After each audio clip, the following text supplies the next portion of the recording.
In India, a local man is finding his talents of protecting train passengers, keeping the railways happy and keeping him employed.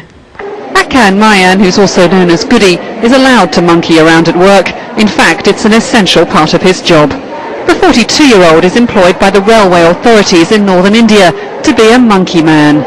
He's paid around $7 a day to scare away real monkeys. There's a plague of them at Charbagh station in Lucknow. At least there was, until Goody started work. There used to be thousands of monkeys here, but most of them have run away. People said that I'd be eaten by the animals, but instead I scared them all away. Goody perfected his monkey skills as a form of entertainment. His ability to scare away the real thing was discovered by chance, and passengers are delighted. There used to be many monkeys here, and they'd cause all kinds of mischief.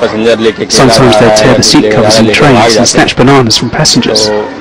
Macan's act protects us from the monkey menace. In a country where monkeys are often a menace, Goody's talents could prove lucrative.